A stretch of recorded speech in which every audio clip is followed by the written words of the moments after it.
Hello, good evening. Good evening, good evening. Hopefully I am live and you can hear me. And it's Sunday night, it's 8 p.m. And it's time for some Doctor Who.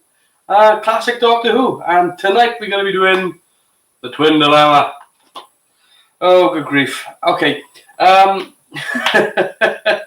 Twin Dilemma is... Well, let's be honest here. The Twin Dilemma is universally panned and slammed by almost every Doctor Who fan as probably being the worst episode of Doctor Who in the 80s.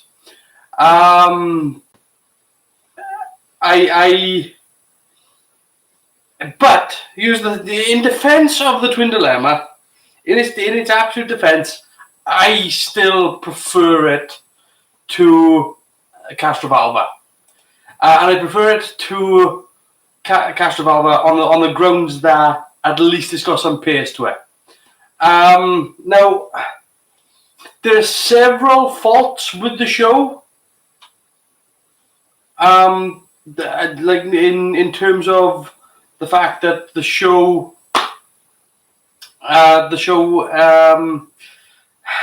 it's not produced well. It's not put together well. It's a bit of a pantomime of a show, and the sets aren't good. The lighting isn't great. And then you got Colin Baker's outfit, and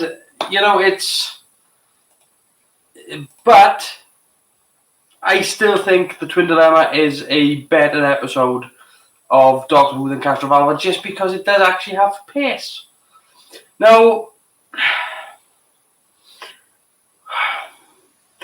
this show is so badly written that the guy who wrote the show once complained that he couldn't write the show because his typewriter exploded. This is genuine. Not making it up, not lying. He genuinely went to John Nathan Turner and said that he couldn't write the show because his typewriter exploded. Now, I've got a cup of coffee here. It would probably have been better if Hale and Pace, if it had Hale and Pace. Yeah, oh well, I mean, do you know Hale and Pace were massive in the 80s and 90s and then they just disappeared? So this episode does have the benefit as well of having some fine actors in it, and there's actors in this episode that, quite honestly, you'd be kind of amazed that were actually in it. I'm just going to do the quick IMDb before we get started, because I want to make sure that I get their names right. Like one of them, and this is a good one, is Kevin McNally. And Kevin McNally is famed for being in things like Pirates of the Caribbean, Downton Abbey. He was in one of my favourite shows, Burn Notice. He's absolutely incredibly, a well-rounded British actor. And the part that he plays, and this is the interesting part, the part that he plays is the part of Lieutenant Hugo Lang. And the reason why that's interesting is because the person that was going to play the part of Lieutenant Hugo Lang was a young man named Peter Capaldi. And he just couldn't do it. So they cast Kevin McNally instead. So that's a bit interesting, isn't it? That's one of those little nuggets of information about a show that is just like, that's nice. Now this episode does have some, I've got to be honest with you, some shockingly bad acting, right? It's got some great actors, it's got some bad actors, it's got two young guys who, this is the only thing they acted in after doing Shine on Harvey Moon, and we never saw them ever again. It's just, they just threw it together. The two twins in it, Romulus and Remus, were supposed to be girls, but they couldn't find twin girls, so they cast twin boys. And again, it's much more. This is much more of a pantomime show as opposed to an episode of Doctor Who. It feels very much like what Doctor Who would have been if they'd just done a Doctor Who pantomime. And that's really doing pantomimes a disservice, I think, because some of the lines in this are literally lines of conflict. So, in other words, one character will say one thing and the other character will automatically disagree. It's like you remember the Monty Python sketch, where they go to the office of arguments or whatever it's called. The opening theme would be all right, though. Yes, the opening theme is still fantastic. Did you know? This is something I didn't know. When they were making the episode, they would actually play the opening theme to the start of each episode in the studio. I didn't know that. I don't even know why you do that, but they did.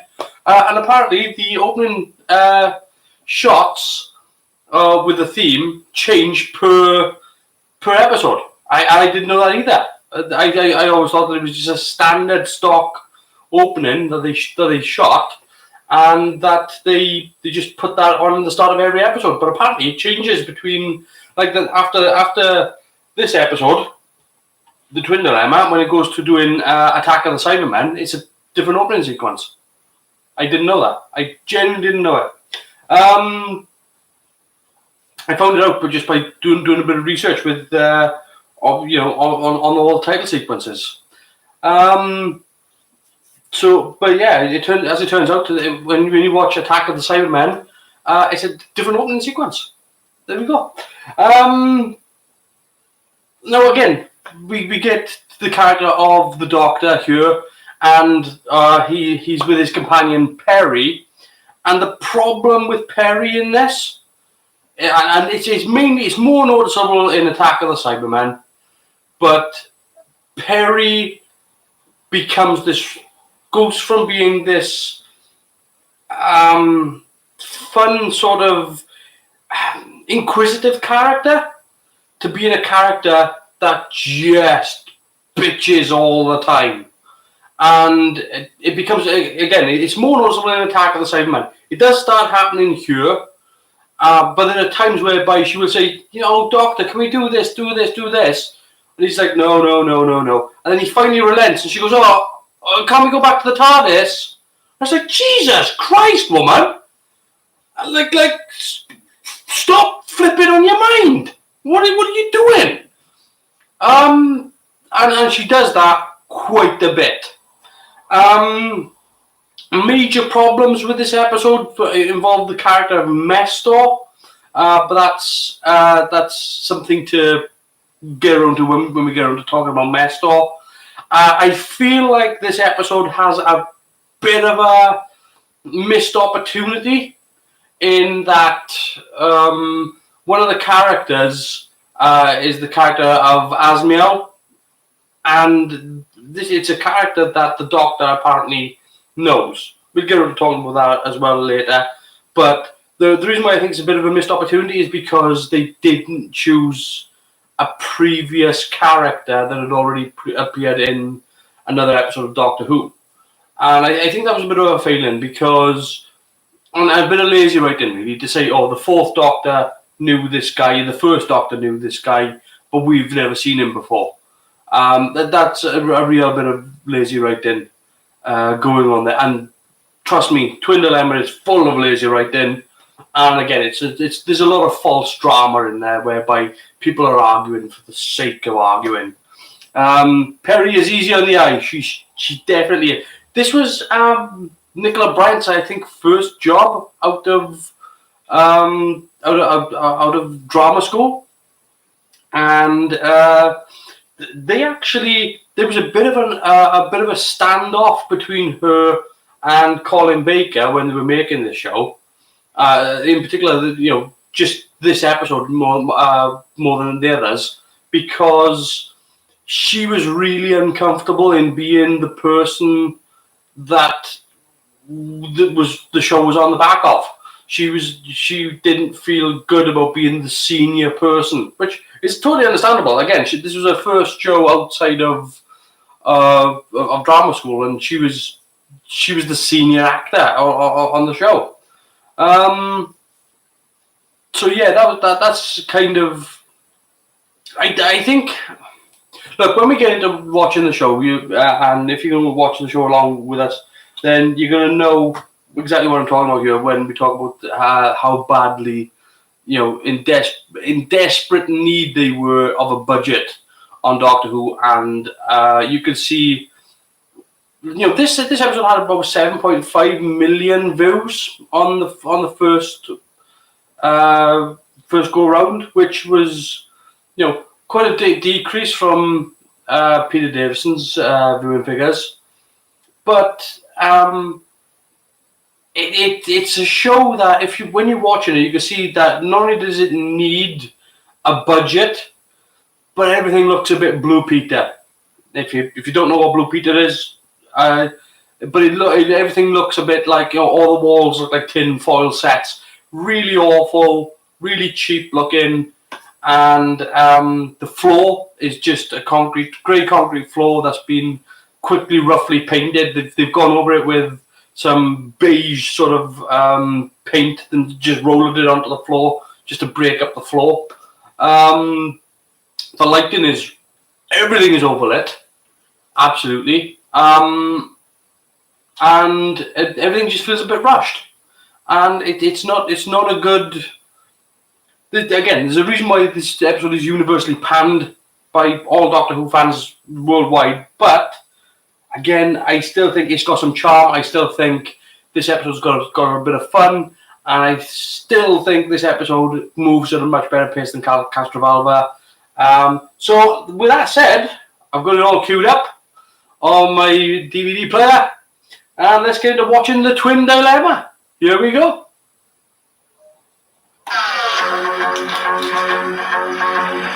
Absolutely banging. There he is. Colin Baker, without a doubt, the most underrated Doctor. Without a shadow of a doubt. I think, a lot of people didn't take to Colin Baker because, you're the absolute truth, Colin Baker was known for playing villains. That's what Colin Baker was absolutely known for.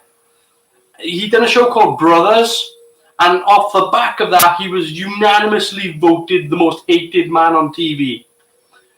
I mean, he was up against J.R. Ewing, for crying out loud, and he still won.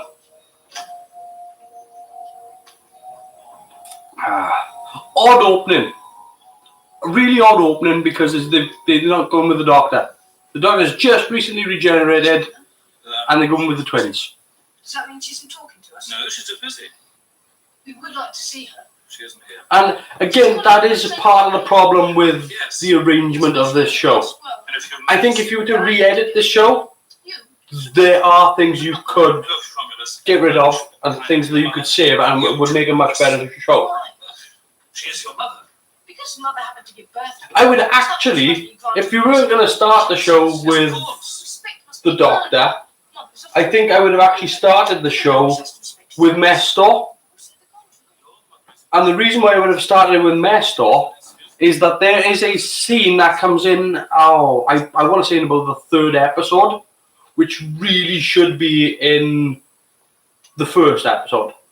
And the reason being is that you don't know how dangerous Mestor is. You know he's the bad guy, you know he's the villain, but you only know that because you're told it. Whereas in that scene, you can actually see why he's the villain. And I would actually edit that and shift that right to the beginning. Mainly because as well that it's a scene that it's a bit of a blank. It's a bit of this scene is only in here to show his power, and for no other reason. It doesn't fit any of the characters, it doesn't fit any of the story. Nah, there he is.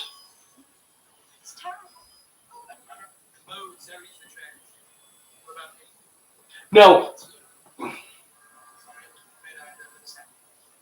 This doctor, at this point, is the doctor that absolutely loves himself. He is absolutely pretentious. This time, positive trial. I can sense in every fiber of my being. There's no importance. That's a bit shallow, isn't it? Your appearance is important to me. I mean, that's just Perry being as shallow can be. But yeah, I mean, this doctor's completely in love with himself. Clear gaze. You should know it if you have seen. Firm mouth. Heavy makeup. Beaming with trust. That child first complaining about was extraordinary food. Nasty donation. I was never happy with that one. Interesting to note as well is that Colin Baker put on about £20 between this previous scene he shot at the end of Gibbs Van Rosani and this one. Sweet. It beat. Sweet. It says it all. Oh, this has been a time. I guess that's probably why they didn't go with the doctor opening the scene with him from A Recent Regeneration, was because he does look heavier than he did.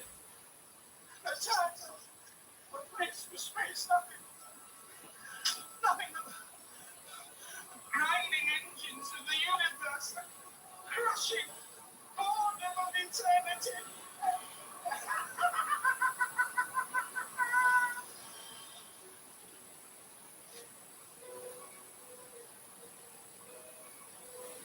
Yes, Colin Baker absolutely going on as broad as he can.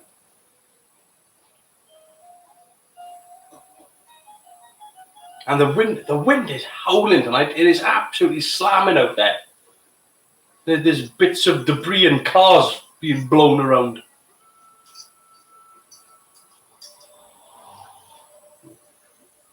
Second Doctor's jacket. There's actually quite a bit of older Doctor Who stuff in the wardrobe scene here. Third Doctor's jacket. Second Doctor's trousers are there. If you look over his right shoulder, you see the Second Doctor's trousers hanging up.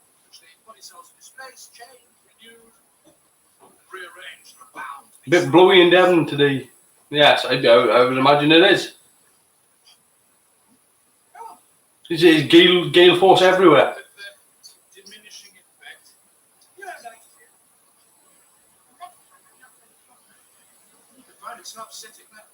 I've got letterboxes banging and doors banging all over the place.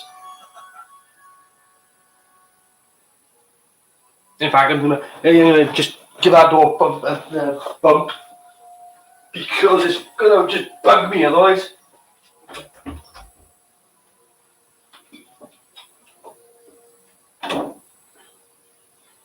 And have you ever seen two more slappable faces?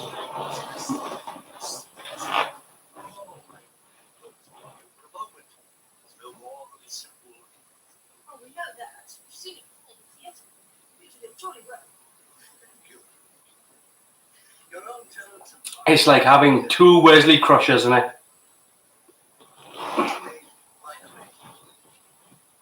And this is 1984, so March 84, so it's splendid haircuts. They're like the precursor to the mushrooms in Mario, aren't they?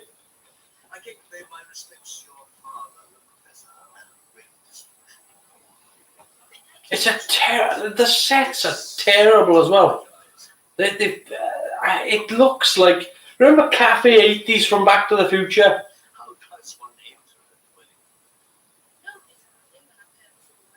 Everything's neon. It's checker floors and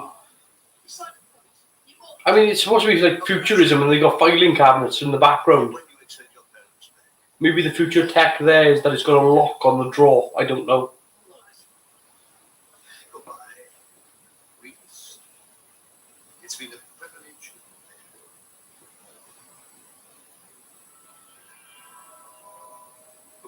Unless our paths are bound across. Yeah, it's not really clear here, but he's actually putting implants on their hands because they only show it like there, and it's just like, well, did he do that or did they already have them? What is this place? We do not know. Good. Excellent. Come. Like there should have been an insert shot of him placing it on.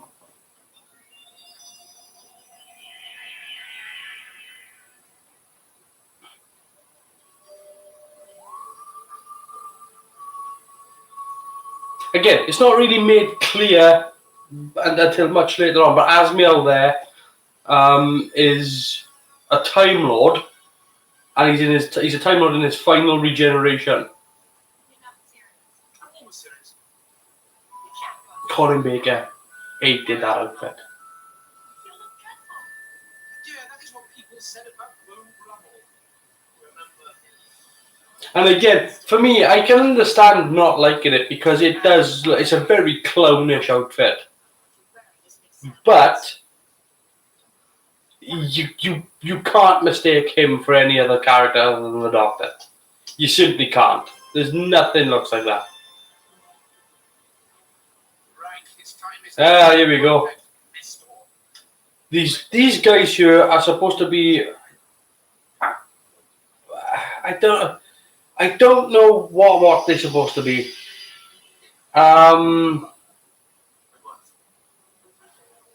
You do expect him to start juggling, however. Yeah, I mean, he does look awful. I mean, let's be honest. Like, it's not he is very recognizable, but it is like I don't know if you've seen it, but have a look at the real time Colin Baker outfit, and it's the same sort of suit except it's all blue, and it looks good. Looks really good. But it's exactly the same outfit. It's just the coat is a solid blue color, and so is he's still got the cravat, and he's still got the waistcoat, but it's all one solid color, and it looks great.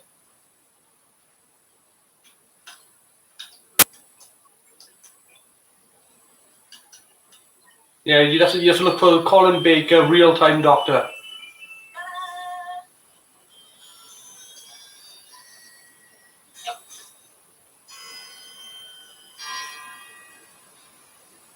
Now, they used the excuse of his recent regeneration for the flip-flopping in his character here. And it's okay, except it goes on for too long. This happens from here until episode 4. It's the diminutive of my proper name, Perpigillion. One more. A Perry at the gate. We stood disconsolate. And again, it's probably not helping Colin Baker here, the fact that he, again, was voted the most evil man on TV. And then he's playing this role, and then he's going from one character to this other character, and then attempts to kill his own companion. The interesting thing is, before it became good, it was evil. That's what evil. Dr. Spock! No, not even a fairy, an alien spy. Sent here to spy on me. I think Colin. There we go. I think Colin was trying to. A lot of the decisions that he made during his time as the Doctor, I think a lot of the things that he made are decisions that these days are very much present in Doctor Who. I just think people weren't ready to see the Doctor behaving that way. Because the Doctor had always been this sort of sweet, heroic character. And I think he was trying to get away from what Peter Davison was doing. There he is. Mr. McNally. Yes, I'm listening, Professor. Yes. And get ready for some of the worst dialogue delivery you've ever heard. What is it? The Sylvester information. Has found a dust flight deposit on the border of this insane. Zane, you know what that means? An extraterrestrial kidnap. Those twins have fallen into alien hands. This is something I've always feared. What's the time factor? He says 2 hours maximum. Right, they're still within range. I'm ordering first priority, full-scale search. God. Briefing will take place in flight, and I want you as flight. Can you tell that it's blocked for a TV show? Jesus. Could you face camera? Jesus Christ. What happened? You have another bits. I don't have bits. Whatever you call them. I told you, manic moments of no consequence. They become less dramatic and less mystery. Well, this was worse. Longer. It was hard. But yeah, you've got some real awful deliveries in this. Exaggerated. You don't remember what you did. Ah, yeah, Asmiel, the character of Asmiel was also meant to be a fallen angel as well, from the biblical sense of who the character was supposed to be. So they tried to tie in a couple of things, and they never quite landed on any one thing. And then when they kept referring to him back as this previous Time Lord that we've already met, it doesn't make sense because we haven't met him.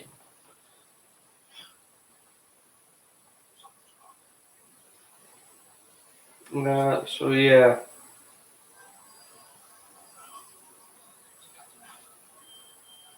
Yeah, considered for the part of Drac was Jim Broadbent.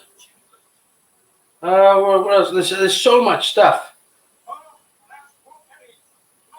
Bloody making it up as they go along. Yeah, oh. But again, you get this dialogue that keeps going back and forth, and they just argue for the sake of arguing, as opposed to having a purpose for going somewhere. I mean, at this point now, he's gonna think of, oh, I'm gonna become a hermit, and you're gonna live with me, and oh, there, he's talking about it right now. So desolate. Titan 3 is where I shall reach you.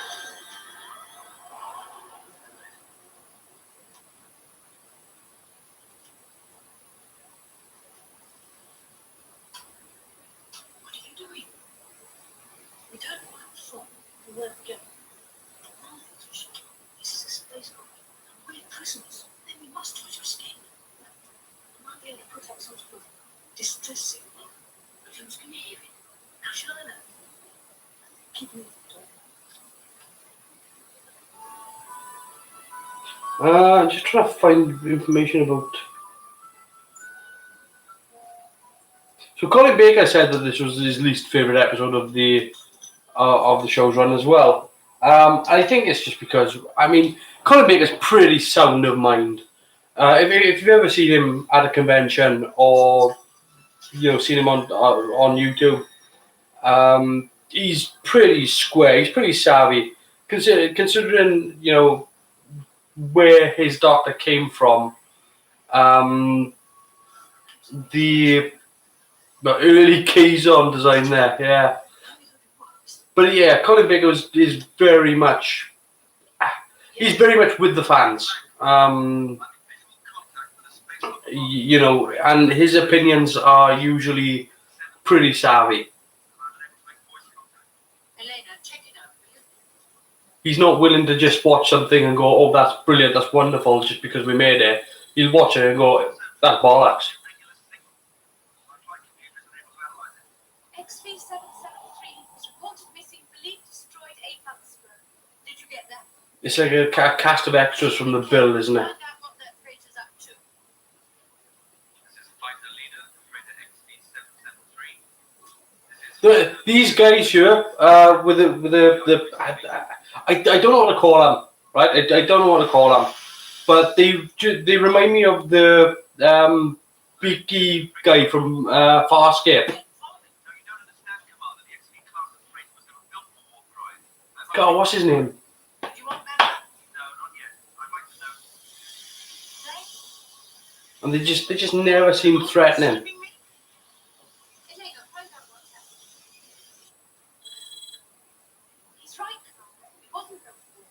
Jesus, at least look at the panel.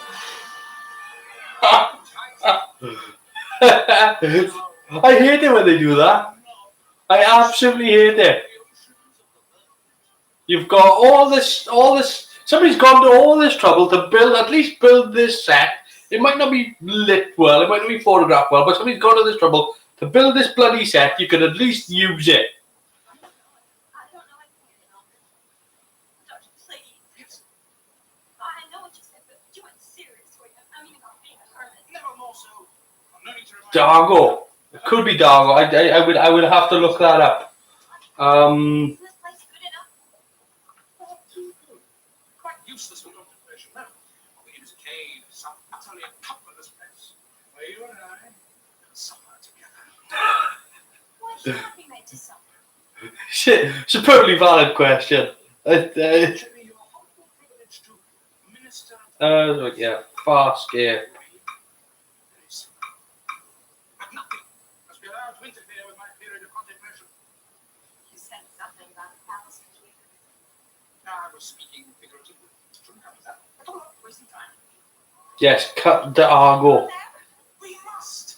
I must atone for what I have done. But we'll die. There we go. Well, the instruments say otherwise. The atmosphere, the rest of it is real.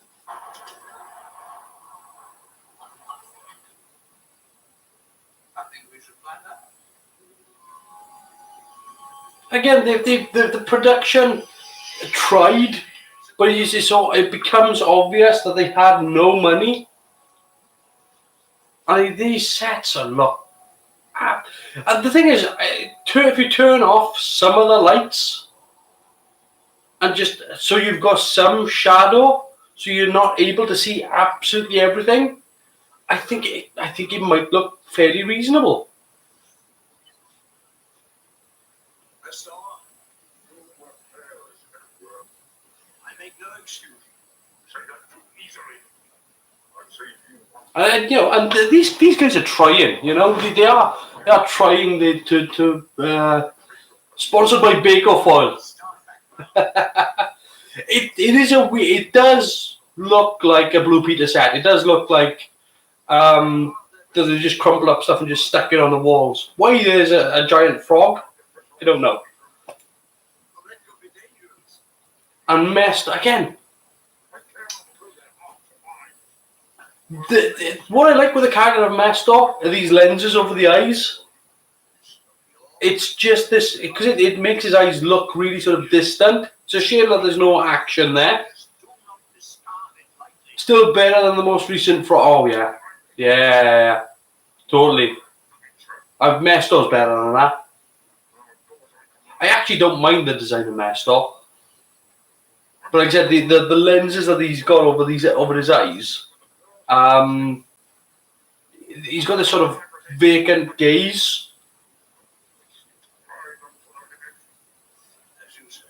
He is quite a creepy looking character. And when he's lit like this, whereby he's sort of this ghostly figure superimposed over the top, it does work. Now, that shot there would have really, really worked if we couldn't see the fence over the top of the quarry. It's sexist there, Doctor. And again, stuff like this, whereby they literally walked sort of there and found him straight away. It's stuff that during the production they should have thought about and gone, let's not do that. Let's actually stretch this out a bit. Let's actually come around a corner or something. It's like literally going, oh look, there's a body with that.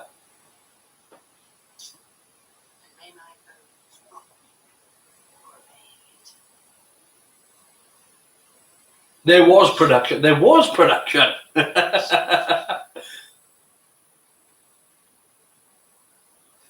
again, like all the stuff, it's because you've got to remember this episode was actually the last episode of the series. this is the first. This is probably the only time of the Doctor takes over at the end of a series, not at the start of a series. So Caves of Androzani was actually just before this. So if you were watching this as it went out, Caves of Androzani went out in February. This is March, and this is the first episode, and he doesn't get to be the Doctor now until the next season, until season 22.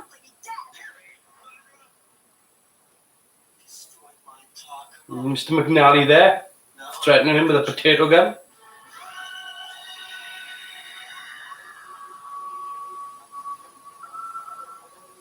They went all out with the title sequence on this one, whereby they were re-photographing elements and they were photographing these lights through spirals and to create this sort of rippling effect. I mean, it's Sid Sutton just going full on, just chucking everything that he can out there. It's very 80s, in terms of it being, well, so neon. But it does look, it's nice. It is nice. And I remember when this actually came out, how they changed all the Doctor Who badges. Because when you bought the official Doctor Who badges, it had the normal logo that you would get at the start of the title sequence, but they changed it so you had like an infinity mirror over the badge. And I remember having one because I went to, when not long after this came out, I went to Longleat, and that's where I met Colin Baker for the first time. I was like, oh God, how old would I have been? I want to say 8 years old. If that, would I? No, I would have been about 7, I think. And yeah, the Doctor Who experience at Longleat was just sort of this opening thing, and that's where I found the badge like last year, and I still had it, and it was knackered, it was rusted to hell and back and all that. But when I found it, it was like, oh wow.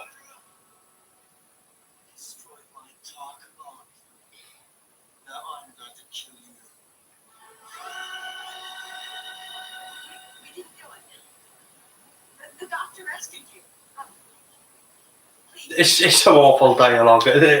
just think, like, the guy lying on that floor over there has been in some of the biggest productions in the world, and this.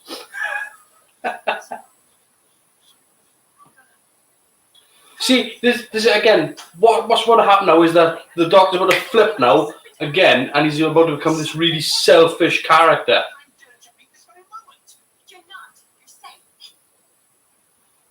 And he keeps flip-flopping between these different aspects. And he really should be nailing it down. And that's just all the right thing. It's not Colin Baker at all. Not in any way is it on the actor.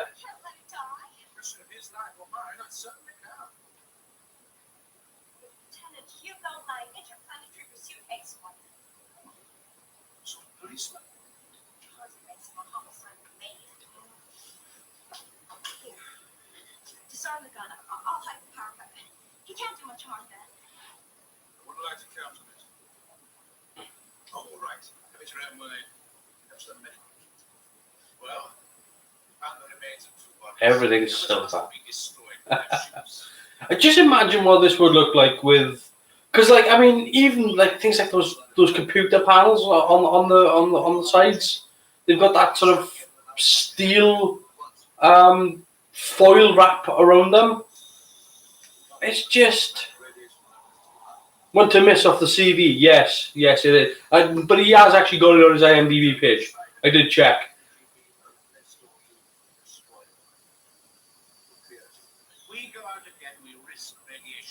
Again, his character was going to be played by Peter Capaldi. He dodged that bullet.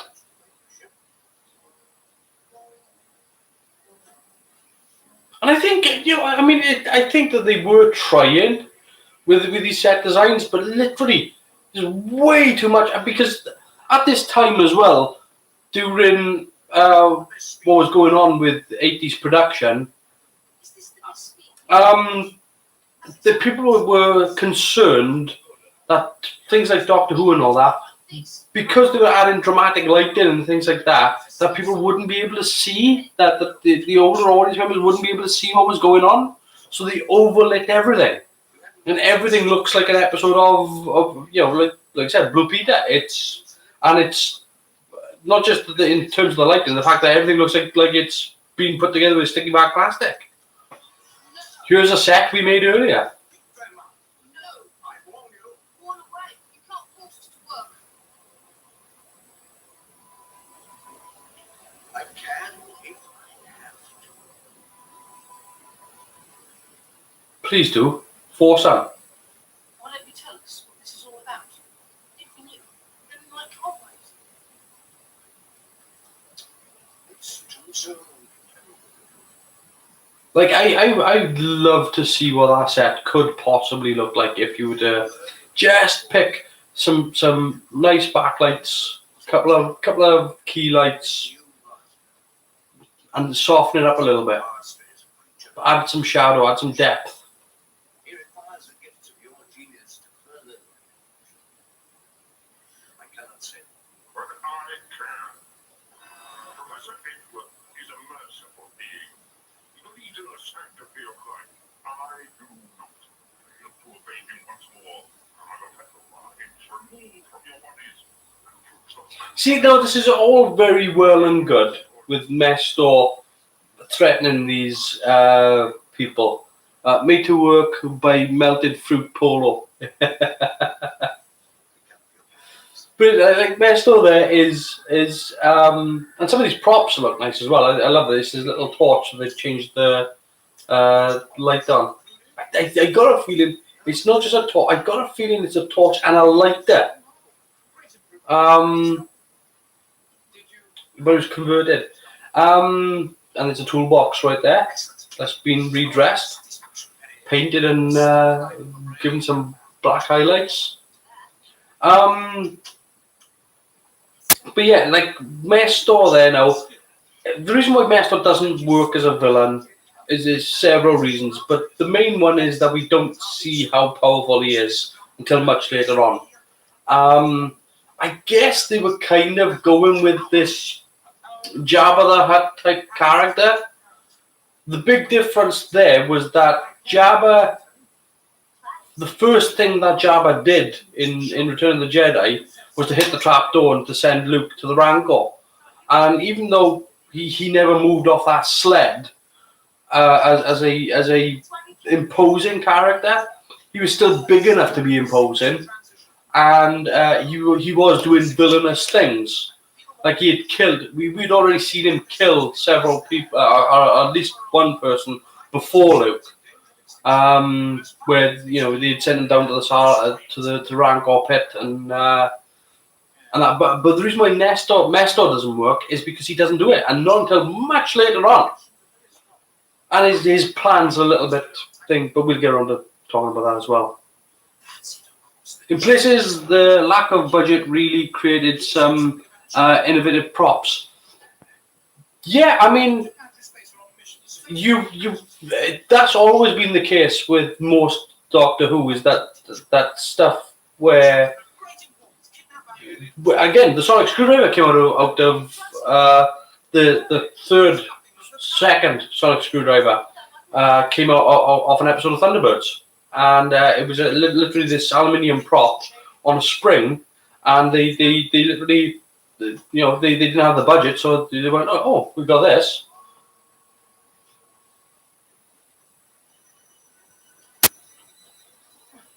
But I mean, the first prop was only a doctor's torch.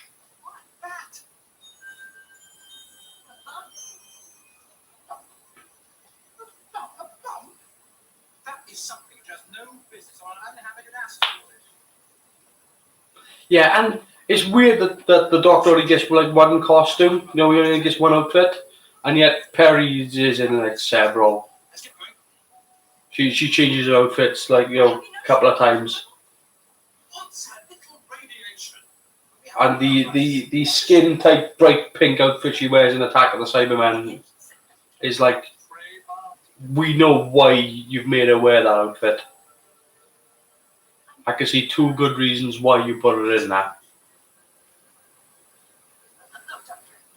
And being a young actress, she had absolutely no resistance to a protest about it. She should have. I don't really complain that much about it, but yeah.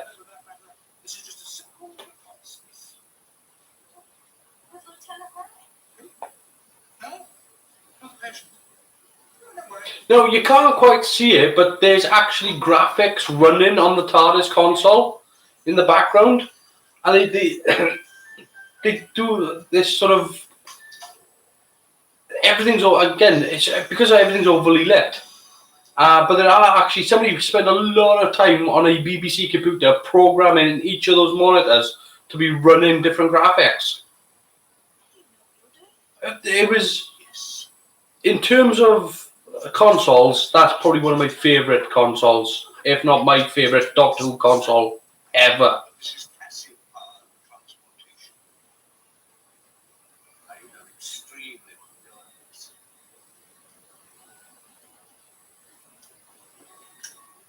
So,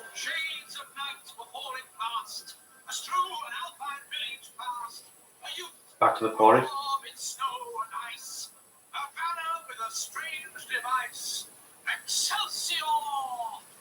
That behind there as well is the TYJ Mark II TARDIS, and it only gets used a handful of times throughout the 80s. It's normally used for location stuff.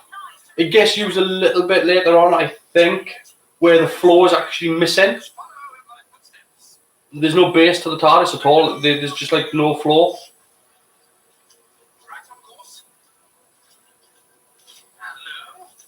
Why that is, I have no idea.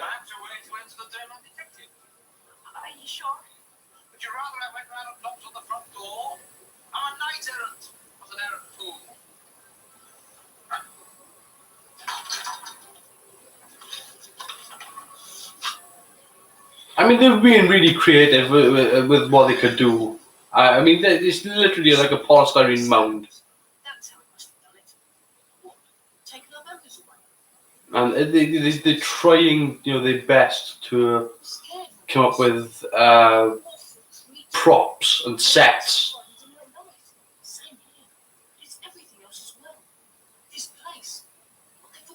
Like some of the stuff looks really like that copper wall, the wall effect that they've got there. It's just it's just a very simple sort of punch stained copper effect. It's what you can see or like on the wraparounds on all the computers and things like that. But when it's lit right, it can look pretty decent.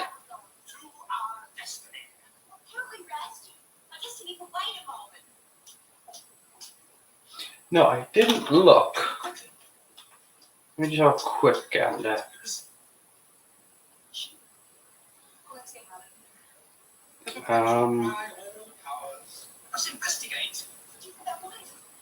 So look at details. So this was directed by veteran Doctor Who director Peter Moffat.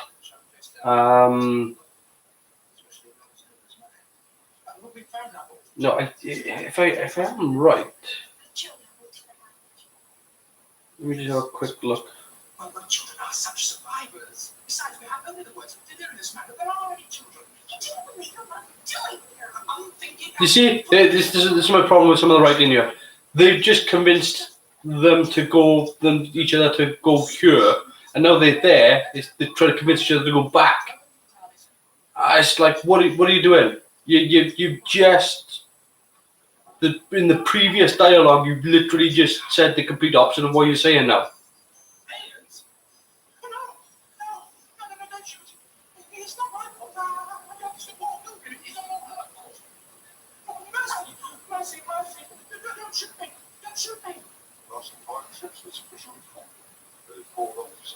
Yeah, Doctor Who.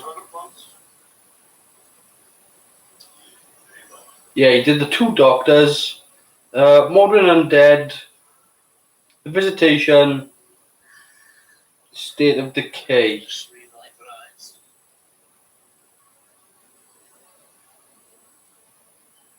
So yeah, I mean, he done the Five Doctors as well. So he knew his stuff. But again, there's not a lot you can do when you're given this sort of budget and this sort of script. I'm sure we can sort this out amicably. None of this is my fault. And yes, half it's all her fault. She's forever leading me on the straight and narrow. Kindly refrain from addressing me as Doc Gilliam. My God, that's like there are times when you just overlay an effect over the top of something, as opposed to they must have seen that regeneration effect and gone, that's that's cacky poo poo. Let's not do that. Oh, my sincere apologies. A momentary lapse. I am now in total control. Even who are these survivors? You said the word now. I can't explain, but I can. We are in no sense survivors. We came to tackle three of our own free will. Who in their right minds come to tackle three of their own free will? And again, you got this scene now whereby he's about to recognize him as Asmiel. But because they've kept flip-flopping Colin Baker's character, you don't know whether or not he is actually recognizing him or whether or not it's him just having a break. He does it. Asmiel does actually sort of turn around and go, "No, it is me. You must be the Doctor." A most devout young person. Now, sir, whoever you are, I demand a full explanation of this disgraceful trip. You see, and the musical cue there doesn't help either. I'm hallucinating. As I live and breathe, Asmiel, you old dog. What in the name of wonder are you doing here? Perry's my old friend and mentor, the master of Japonica. Nothing of the kind. I never saw you in my life. Give me, old friend. Of course you don't recognize me. I've regenerated twice since our last meeting. The twin hearts that beat as one. I'm a Time Lord just as you are. In case you still pretend not to know who I am, let me remind you. The last time I stayed there last night, when you drank like 20 giants, and I had to push you in the fountain to save you up. You must concede you have to be the Doctor. See, it would be a nice moment if they were actually referring to something that we, the audience, knew.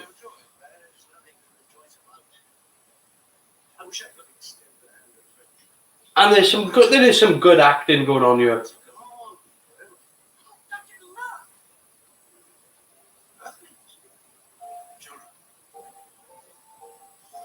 By heaven, Perry, I was right.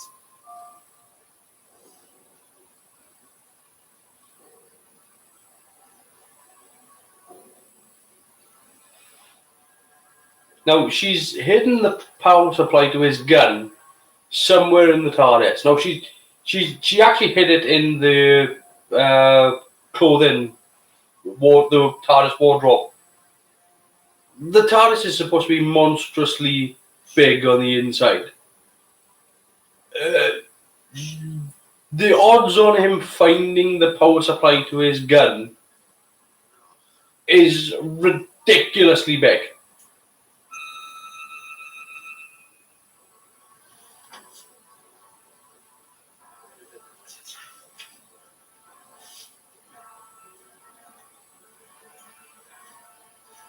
Just again, finding it in that room, she could have hidden it behind one of the roundels, and you'd never know.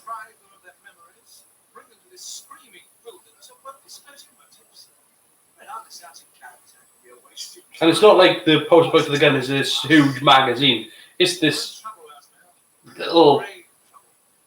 There's a point beyond trouble. You can't help me now. Don't be absurd. You and I together.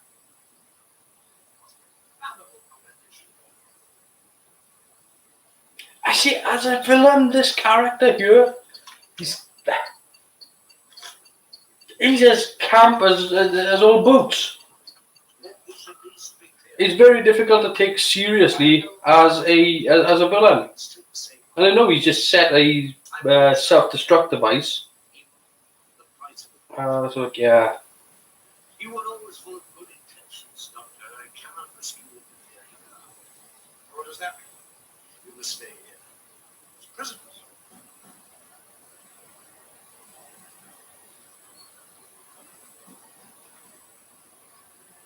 Was it Drac?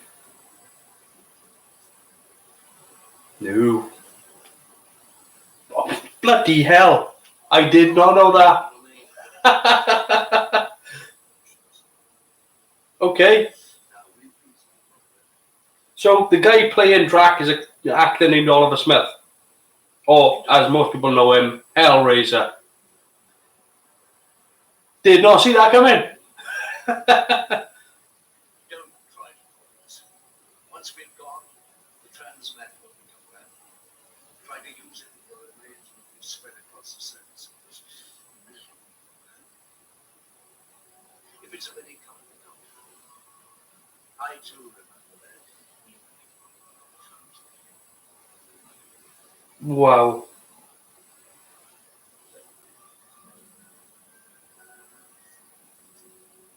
And peak practice. He was in peak practice. Fair play to him. Poor fellow. He's not a bit like that, really. He's left us here forever. No, Mary. A few days most. Did you hear what he said? 10 million combinations. Well, that's what I mean. It may take even me a few days. Well, no time like the present. Let's get started.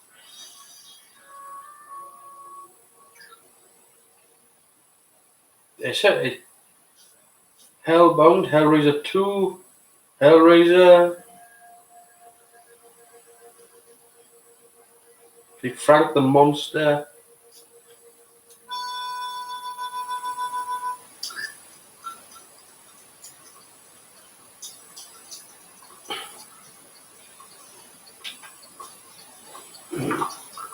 Doctor? Doctor? Dr. Quigley. Don't interrupt the sequence. Oh, it's fine, you see, I don't like the one bit. Right, coming. God, so awful looking shit, but anyway. Like they just wrapped everything in it. Everything. They must have had like rolls of the stuff off the back of a wagon. A few days, a few hours. In fact, we haven't got that many minutes. Self-destruct mechanism, isn't it? Well, I can't switch off. We're gonna die. Oh, yes, maybe you've got to find another way out of here and very quickly.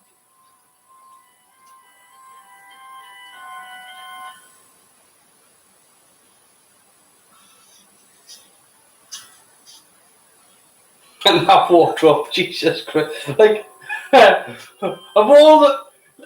It's no wonder Colin Baker ended up in acid. Like, he could have ended up in that bloody Hugo Lang outfit there. Jesus. That explains the 1984 Xmas shortage of foil. That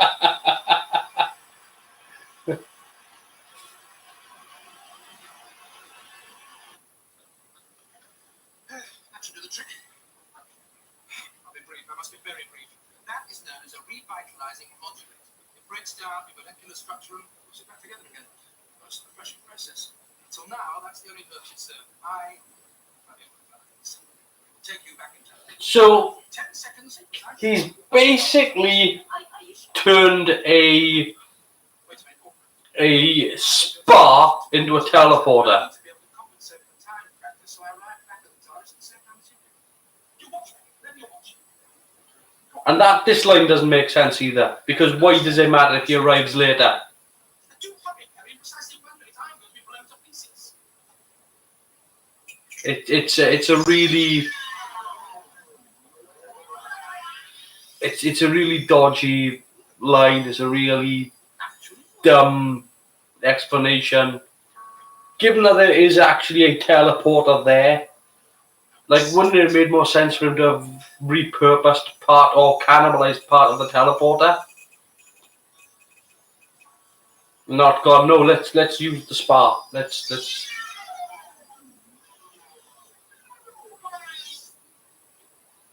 Doctor?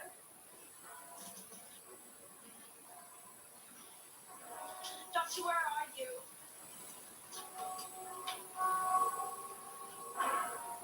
God, cloud pit. God, seriously, nobody could ever really ever say this, but Colin Baker dodged a bullet.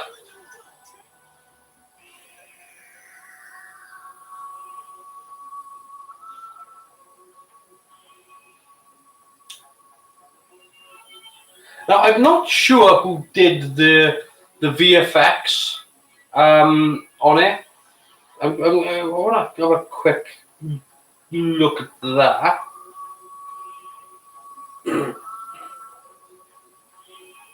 Because I'm fairly sure that the ship that we see taking off. Let me just have technical specs. Did you know? Quote, yes. Let's go back to cast and crew, if I can.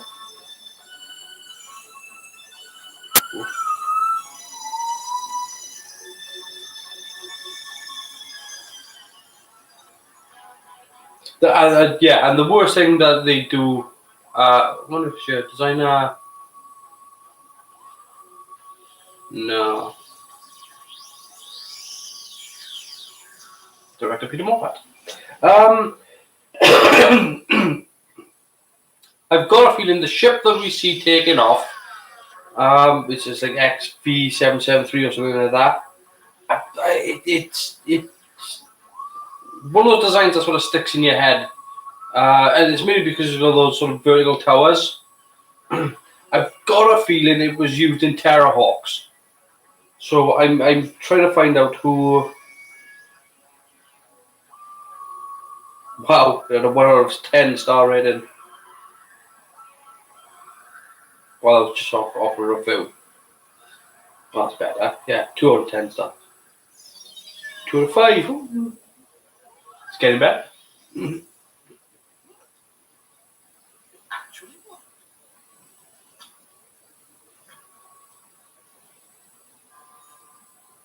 No, it's stopped. Yeah.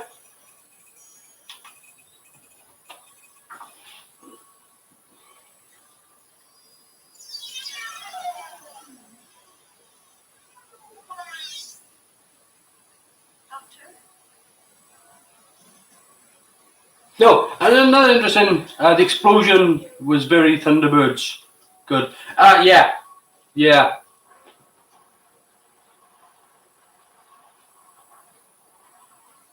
I'm trying to find out who it was that did it because, but it doesn't really say.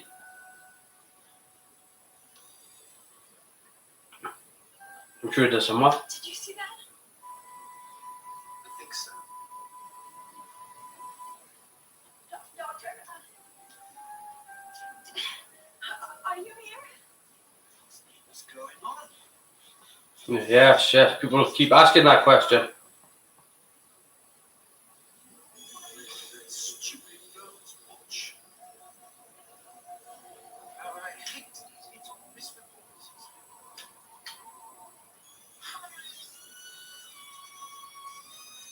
It just doesn't make sense. I overcompensated. Ended up in the wrong time zone. That's it to your future. Care? Of course I did. I'll never understand who you were. I spent the day using, abusing, even trying to kill you. If you'd behaved as I have, I should have been pleased to your advice. It's called compassion, Doctor. It's the difference that remains between us. I mean, these lines of explanation are awful. Lieutenant. I was fine, I'm not sure anymore. My ship. You were lucky to escape. No one else did. I'm sorry. What went wrong? The control seized. After that, I don't remember anything till I came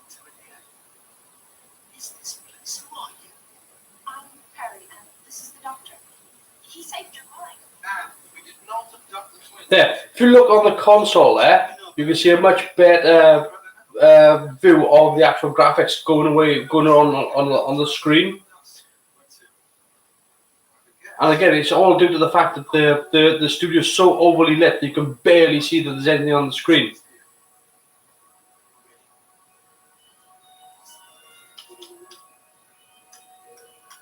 And it is a shame because somebody spent a lot of time programming this stuff, and there were decks under that console, the actual computer, BBC computer decks with disk drives and everything, and they spent a lot of time making this thing work and look as gorgeous as it did, and then you couldn't see any of it because some bastard in the gallery just overlit everything. Just turned all the VX lights straight up full.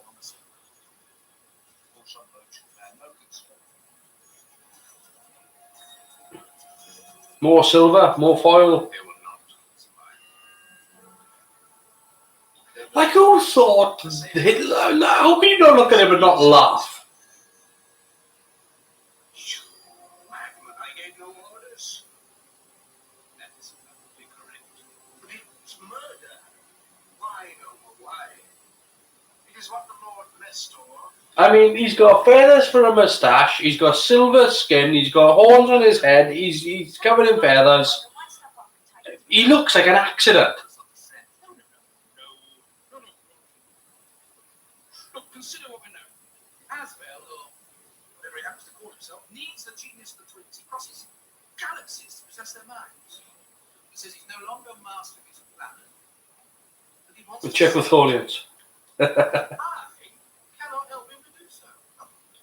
If he really does believe such unimaginable rubbish, he must be faced by some unimaginable disaster to unhinge his mind. Well, we shall soon discover what it is.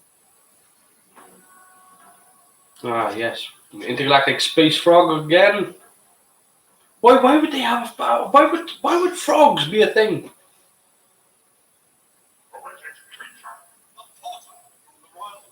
Now, this is the scene I would have put at the start of the first episode. It has no bearing on the rest of the plot, but it does reinforce Mestor's strength.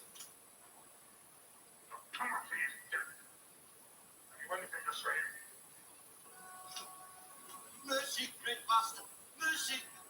My family is starving. Yeah, they are starving. It is no difference. None of your family will have to starve without your company. Stand aside, girls. Will suffer the maximum penalty. Death by penalty. No, not that. Please, shoot me. See, this shows you why Mestor is the boss, why he's the big villain.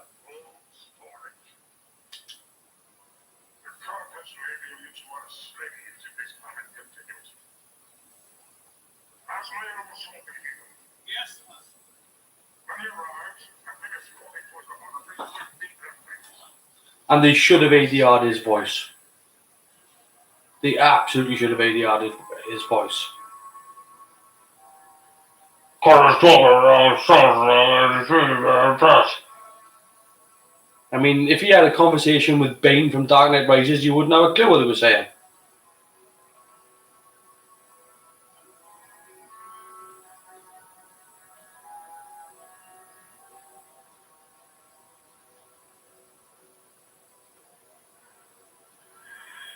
Yeah, here we go. If we watch this now, they'd open the door to the TARDIS and you'd be able to see nothing but sand on the inside of the actual box because there's no floor.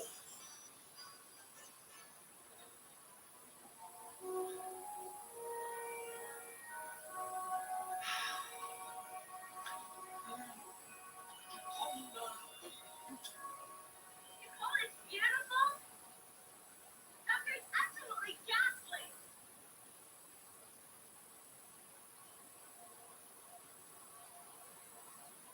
Oh, no. It cannot be true.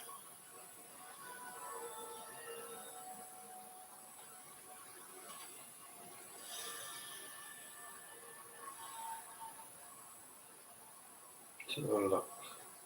Giant gastropods. What are you talking about? Half humanoid, half slug, part of Jacoba mythology. So, But just look around you. Look at the devastation. gastropods is a bit. Yes, show us the devastation. Or just show us a dusty hill. Are you sure your mind isn't wandering again? Of course not. Sounds like a Discovery Klingon. Yes. Do you know I've stopped watching Discovery? I give up. I gave up a couple of episodes ago. I can't do it anymore. I just can't do it. You think so? Well, of course it is. I wish I could agree with you. This was once a forest grove. Look at The problem with the way that they've shot this is that you should come back at least another 20 feet with the camera, because it's a waste. They may as well have shot this on the BBC roof. What's the point? There's very few times when, and again, they're using, this is on film now, so this is on a 16mm camera, Super 16 actually, this one. But they just, if you're going on location, use the location. Freighter to Joconda control. Receiving you, freighter. Approaching re-entry. Permission to Only managed episode 1 made, poor at best, but that's a different video. You are clear to approach. Oh, you mean for Discovery? I stuck with season 1. Season 2, I got into a couple of episodes of season 2. I just can't do it. It's appallingly badly written, and I don't mean it's a bad show for Star Trek. I mean it's a bad show. It's so badly written. It is this level of writing on a modern show, but this has the excuse of the writer was pissing people around, and Eric Seward had to pick up the slack. He had 3 days to try to course correct this show. He actually had 2 days. He had a weekend. He had the Saturday and the Sunday. What's all right with you? You're young, strong, bitter-limbed, confident in your mission, your energy's back. And obviously, at the time, Seywood and Nathan Turner were having a bit of a disagreement as to what the character of the Doctor was. Look at me. I'm old. Nothing is bigger. My mind's in a turmoil. I no longer know if I'm coming, have gone, or even be. I'm falling to pieces. I no longer even have any clothes. See, that's the other thing as well. That I know that they people point out the fact that this Doctor is the most garish sort of Doctor, but they point out in the show it's difficult to make fun of something that makes fun of itself.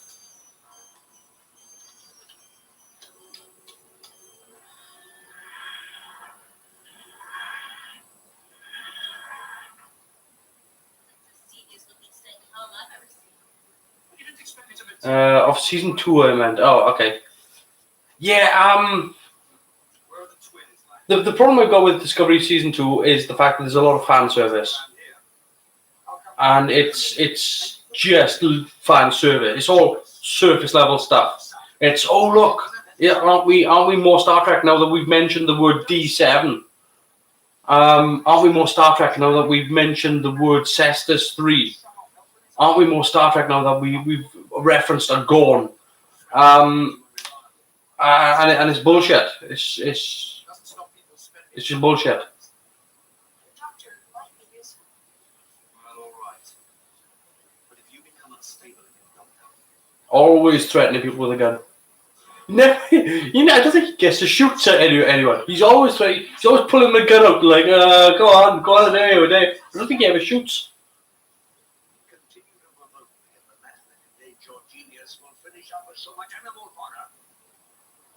But it is his go-to move. It's Hugo Lang's go-to move. Hideous. Utterly hideous. Right then. This moment right there when he taps the box and calls it hideous. Great little moment. So small moment that I really, really like. Because in Attack of the Cybermen, he actually sets about fixing the chameleon circuit.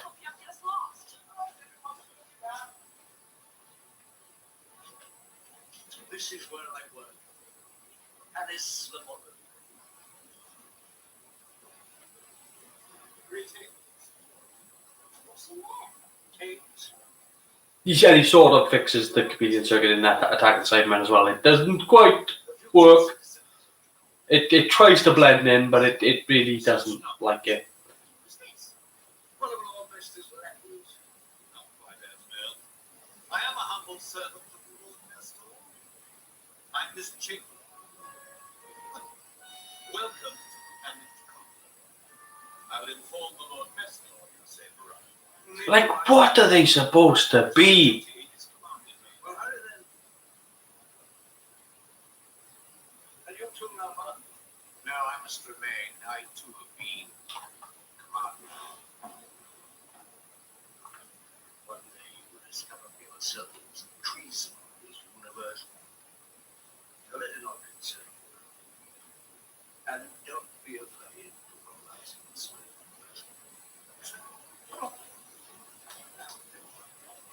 Just check out for the Tell the whole story. Queen of Jaconda, Bentley, son of Mac McGurvan, uncredited for good reason. he inflicted a terrible revenge. Sent a creature, half humanoid, half slug. This creature's offspring were numberless. They ravaged the planet. The population starved. What is already done, the sun comprehended. So now we lead into what I think is probably the worst bit of writing for Stories as what I think is this episode's biggest downfall. So Tesco value Avon Blake 7, not the lipsticks, selling people. I loved Avon. Avon was one of the best cold-hearted bastard characters in all of sci-fi. Loved him. And why? Usually these things are really gastropods sliding about the place, right? So why wouldn't you put them on a trolley? You know, you can't see their feet. So why wouldn't you just put them on? Like, give them a skateboard. A skateboard and a rope. But no, instead they do this boom, boom, boom, boom, boom, boom, boom. This is supposed to be slugs, giant slugs sliding around the thing. And he's trotting a puddle of cotton wool. It's supposed to be slime. It's supposed to be slime.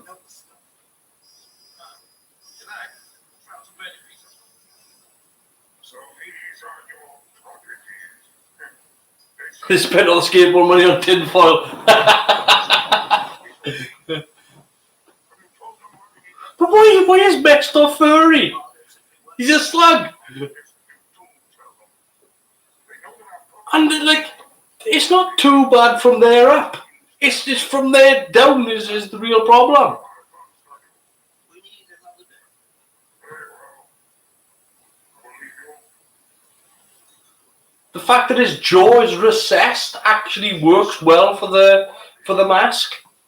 Do not monitor my thoughts. Why not? It interferes with my concentration. They may be But he's doing this thing where he's standing like this all the time, and that it doesn't.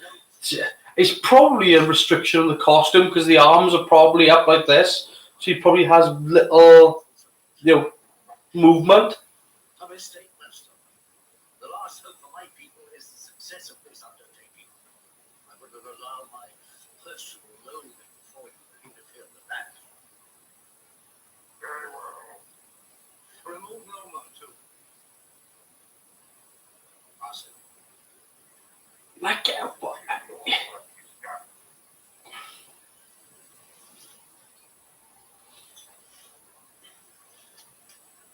helping him up the steps like he's walking up. Why would you show that? They don't trust you either. That's why they left you here to see pleasure of your treachery. But I'm not a traitor. True. No, but you have got a weird nose. I mean, comically so. It might cost you your life. I can think of worse reasons to die. Now, pay attention.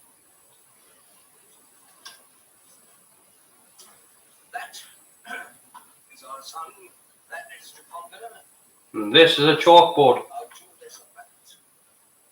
Now, I once ruled the convert, but now Mestor is usurped. His kind takes all and gives nothing. There's nothing left for my part. What are we supposed to do? Help me to provide the only possible solution. You better tell us what it is. Okay, We need new sources. the only possible solution. Right. Planets into orbit around your convert. What? Oh, yes. And then they will have the same atmosphere as climates. They will be the larvae of the convert. Everything is incredible. What? That is what you two possess. How did you figure that? Stabilize. Like, who wrote this? That specific line right there. I'm guessing it was not Seywood. I wanna go back. Anthony Stephen. I mean, Colin Baker. this is how batshit crazy this plan is, right? Yeah, what was the last time he... Twin Dilemma was the only Doctor Who episode that he wrote. For good reason. You can't write. So this is the plan. They're going to take a lot of energy and resources to move 2 planets into orbit around a 3rd planet so that these 2 planets can become atmospherically viable as storage larders for food for Mestor's people. Now, the big flaw in this plan here is, 1, if you've got that much energy and resources, you're not starving. Number 2, if you are capable of using that sort of technology, surely husbandry is a piece of piss. 3, if you're that technically savvy and the first 2 escape you, you are insane. Insane, batshit crazy, and totally screwed in the head. Like, surely if they turned their efforts towards, if they took the genius of these 2 kids and said, you know what, instead of trying to move 2 planets, what we're going to get you to do is to design a farming machine that does automatic farming, like you know, a harvester, an automatic harvester. Surely that's more productive than trying to move 2 pissing planets.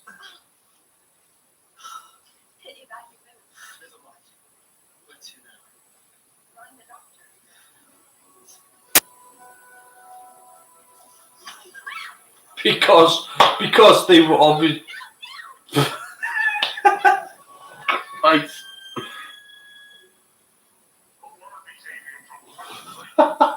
Why were they there? For what reason? He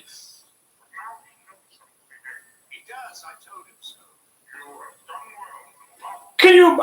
He must have been right in this and going, and then, when they walk round the corner, there are 2 guards there. Surprise! She must have died. Is this the Earth currency you killed? It seems you have not done so well after all. Where did you find out? In a passage underneath the palace. Alone? There was another It doesn't explain really well why Mestor, why these people are subservient to him. And again, it does show his power, but it doesn't show him kill enough people, because, like, if they're going to have people assist Mestor up steps, it doesn't matter how many people he's able to kill. If he can't, if he needs help to maneuver around, he's just not a dangerous person. Not on the level that they are trying to convey him at. Like, again, what worked with Jabba the Hutt was the fact that he was surrounded by scum. Yeah, you don't give a shit about her for 3 episodes and all of a sudden she's the first thing on your mind.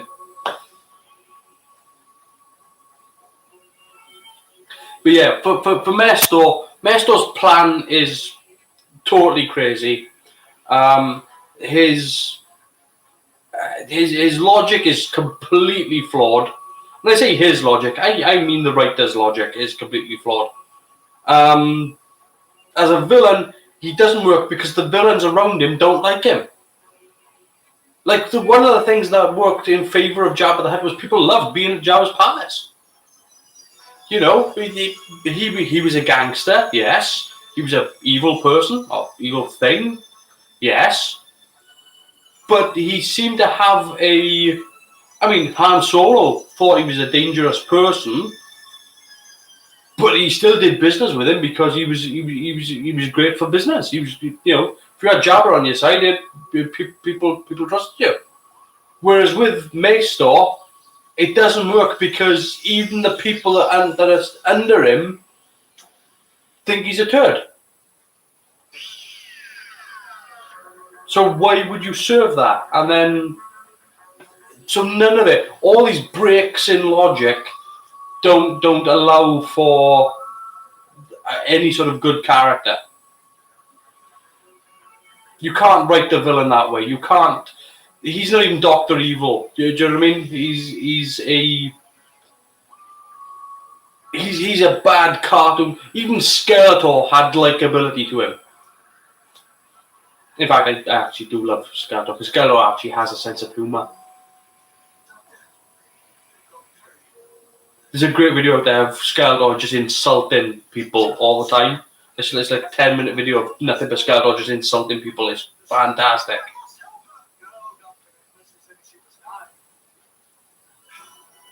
Yeah, he's holding a hot melt glue gun there to the doctor. As you can see. Done nothing to address that prop. Nothing at all. They didn't even change the colour of it. I'm surprised they didn't spray silver and cover it in foil.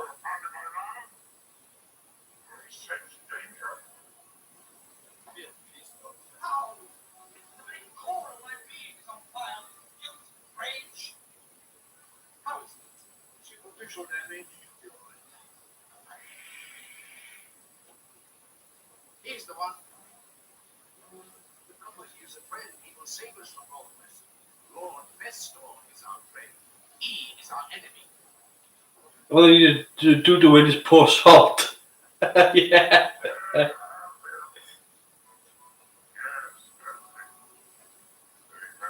But I mean, like, they must have seen this character. They must have seen him in costume.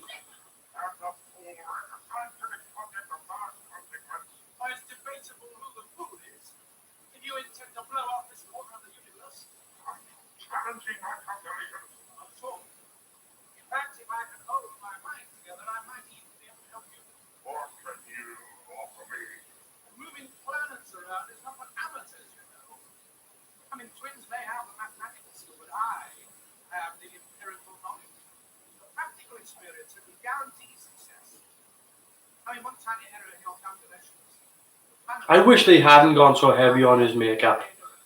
Colin Baker, it just doesn't look good on him. I can sense your presence in my mind. And why do you resist me?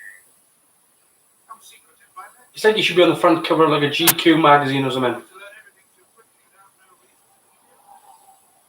He's playing with us, Master. Antmail has often spoken of this kind of thing. He's not to be trusted.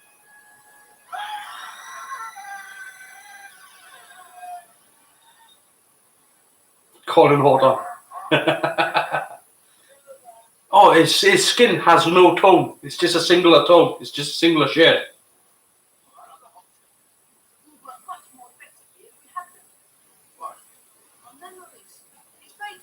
And you can even see around the collar as well, because obviously he's got that white collar on with the question mark, so you can even see that sometimes the makeup is coming off on the collar.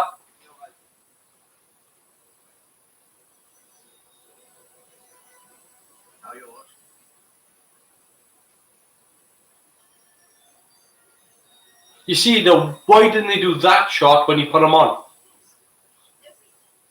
It would have made so much sense.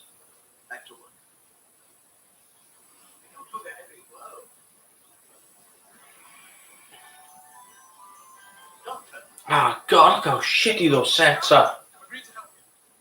Like, this isn't even in high definition, this is standard definition. And you can see that all the trims and edging and everything of all those sets is nothing but paint. Badly joined, badly put together, quickly painted.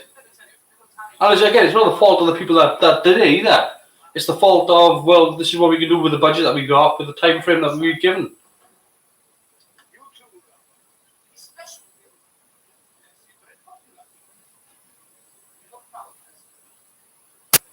I don't like, right, so here's the thing, I don't like having a crack at the Colin Baker era for set designs and things like that, for two reasons. First of all, yeah, there is the budget issue, but later on, during the Colin Baker run, first of all, the BBC studios catch fire, and also there's an asbestos issue. So Colin Baker's second half of his run is filmed in the car park. It's actually they built a purpose-built tent for Doctor Who film, but it was actually filmed in a car park. That's why a lot of the later half I'm saying just before Trial of a Time Lord is the period whereby that sort of thing happened. So there's a lot of location filming for things like Revelation of the Daleks and whatnot, which normally works out pretty well, but it stops them from being able to make the episodes that they really wanted to make. It forces them onto location, which is great, but Doctor, are you all right? yeah, freeze frame video. I'm certainly all right. The situation is all wrong. In what way is it wrong? Now, if I'm right, the props that the twins are using there are actually Tomy games. Like, I'm trying to think what the games were. It wasn't Space Invaders. Oh hell! It was like Space Invaders. I can't remember what it was called. The gravitational pull of the sun on the cover is more or less consistent. Yes, I'll take your way. the outer planets are smaller, makes them where Japonda is. How long do you think they'll last? No time at all. They'll orbit with rapidly decay and they crash into the sun. Causing an enormous explosion. It'll be wonderful to see. Well, I can get on with you. You can actually see the joysticks actually still. Why do it? I don't know. But there's method to his madness. That I'm certain. In the meantime, carry on with your calculations. You don't want to arouse Mestor's suspicions.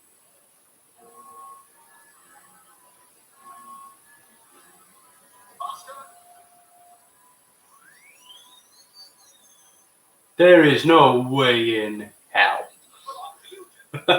aside from the fact that the script writer says so, there is no way Mestor opens the TARDIS.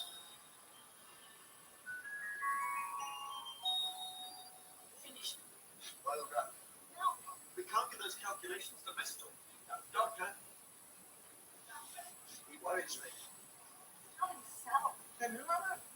Wish you wouldn't keep wandering off like that. See it more as a mental stroll in the park of psychic attractions. Then what do we do next? They've got him like the interesting props that they've got in the background, over his shoulder there with the.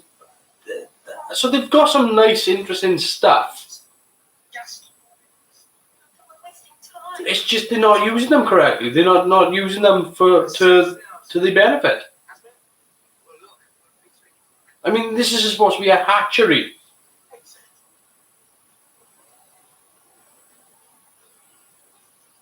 The answer must be in here somewhere. Lots of pallets for walls. The old Red Dwarf technique. Egg. Slug. Where's the mucus? It's literally taking plastic pallets and just stacking them up on the end and just spraying them white. Let's see what's inside. A laser cutter. I must have a laser cutter. I'll get one. What is it that's worrying you? Don't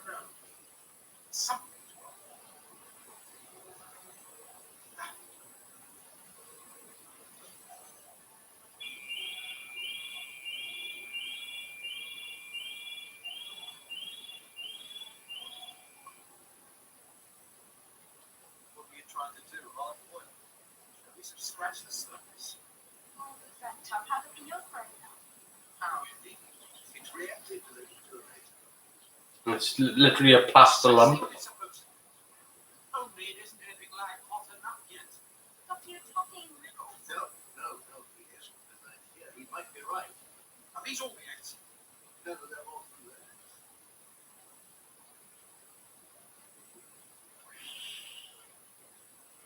See, nice little effect, It all begins to make sense. but why you wouldn't have that wall open and have a even a backward print? I wish it were. Well, Mestor's colonization is not this planet, but the universe. The exploding cosmic sun that scattered the things, and nowhere would be safe from invasion. We made that possible. Our genius. God, and so is your acting skill, if you can call it that.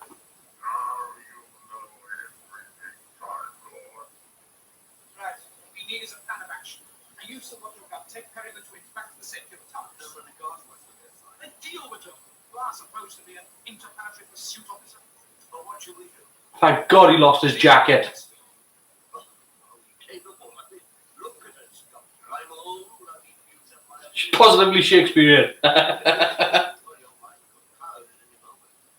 am fully alert and ready for action. Mestor will destroy us, you know.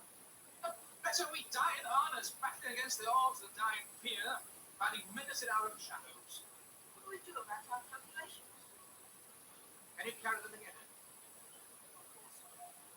And destroy all the notes in there. How simple.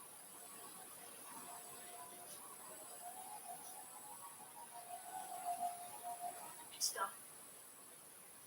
Good. Right. Give them back to the TARDIS for the others. He's dead. Everybody's dead. Dead. His mind has been burned out. Mestor! Dun dun dun. He must know everything that's been said in this room. Let's check the corridor.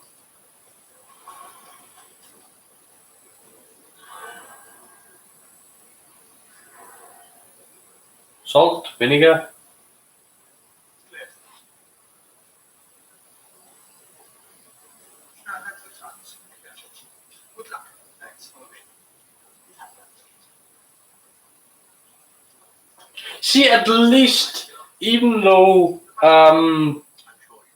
even though the writing isn't great and the plans for the villain are absolute dog shit. At least there's this level of threat that directly threatens the Doctor. It's something that you just didn't get in Castrovalva. There was this whole, oh no, we are trapped and we could all die, well, with Castrovalva, but it took so long to get there. Whereas with this, there's a direct sort of several times that they run into these villains, and there's a direct threat that presents the Doctor, even when it is Hugo Lang just pointing the gun at him. Destroy all the notes and then slap each other to death. I wish they would. Nor will I allow you to destroy what was once a very beautiful planet. You really are mad. You dare to threaten me in my own throne room. Did I threaten you? Did you hear me threatening? Be silent. Watch it, Mestor. Please, Doctor. That's the thing I love with Colin Baker. I'm the one who's doing the work. As the Doctor, Colin was really, really good at slapping people down. Take the consequence.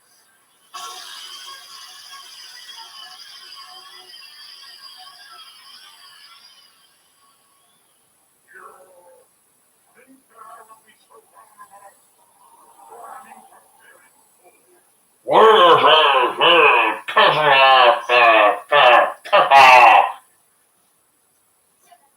Like ADR, man. Just ADR. You almost made it. What? Ah, all this hot milk. We're going to hot milk glue you to death. Mestor needs our calculations. For sure. Down. Potato beets. The hot milk glue.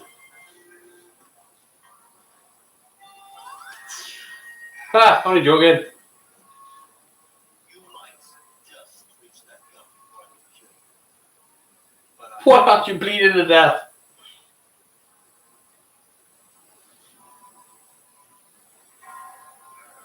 indigestion, or is it bad news? Perhaps your plan to recapture the twins has failed.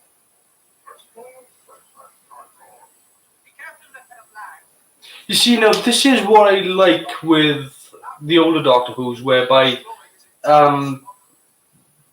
they keep referring to the Doctor as in modern Who as being this thing that is totally against killing.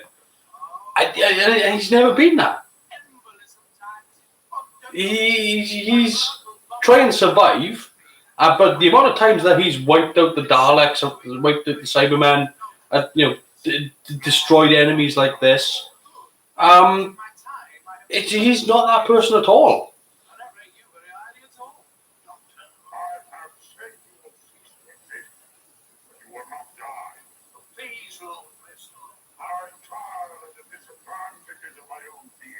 I do love his eyes. His eyes look. There's just something. I don't know. Owl-like. Take over my mind. It would be like throwing a pebble into a lake. It will sink without dregs, but he can do it. But you come to mind, maybe, but I am a Time Lord. What I think of demonstrate. Indeed.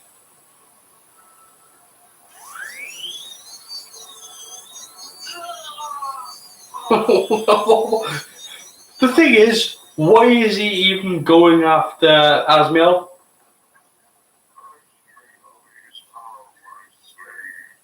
Oh, that's not fair. He's an old man. Well, why don't you try? Simplicity, son.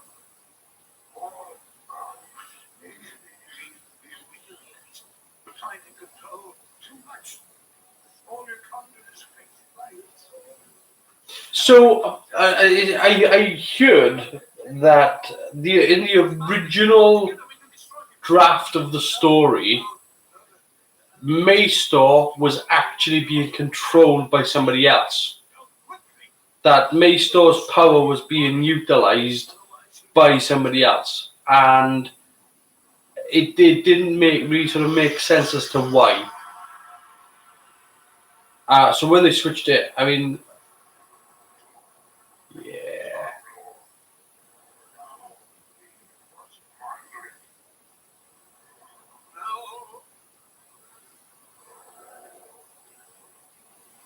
Yeah, that's messy. You are lost, Mestor. Stop him for a bit. One thing that you cannot do. I am dying. I am regenerating. You can't. Yet you've got your number of lives. This is the I know right now.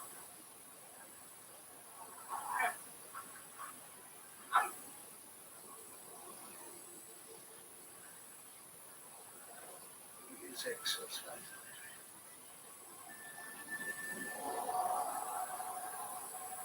That's thoroughly disgusting. I've got to be honest.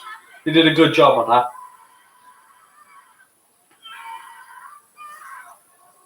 Yep, slug him in the nuts. Go on. What's going on? Mestor is dead. Why did you do it? No, I'm trying. Should have been. Stay with you. So true. You would have been every gun.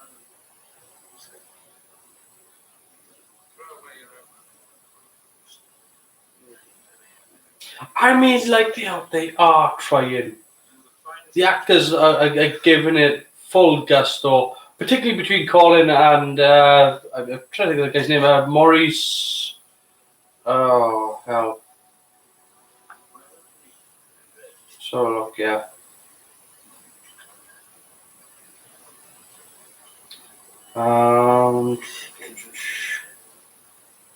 Maurice Denham.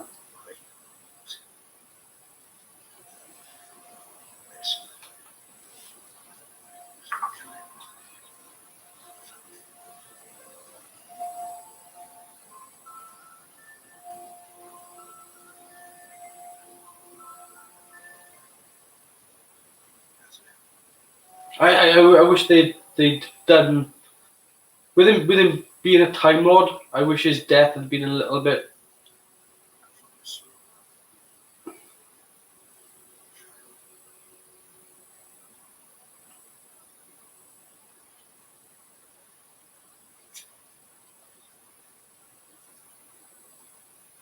I don't want to work with you, but tell the store's open.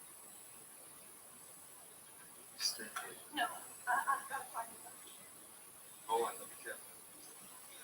Look over there, let's go up.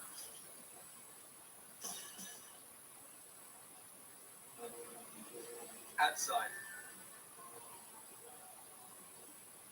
Imagine his death now, yellow fire from every orifice.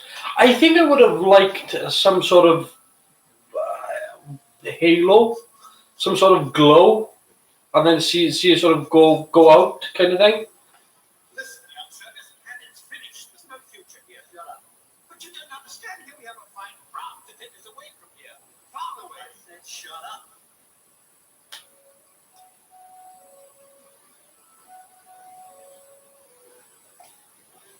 You know, they had that little sort of Quantel wobble effect when Mestor was being exercised. Don't ever do that again. You're right. Rather otherwise. But we must get away from here. We can't find charges, but we can run. I'll take you all. You're a true gentleman, son. Wait a minute, I remember you. Chamberlain. Yes, that's right, sir. And I like you. But, sir, I must get away from here. And I suggest you start walking. Right, let's get you in the twins back. You see, he can't be cold. The doctor's got a streak in him. It probably doesn't help that they look that ridiculous. Quite capable of looking after themselves. Listen, they've already started looking up. I'd rather stay. I'll listen to you say. Why are they talking about it instead of showing it? Well, I think you're right. I'm going to go back to Earth for that I can believe. I'm sorry about that. You never used to be so good. Can we stay? No. It was such an adventure. It was strange. Good luck.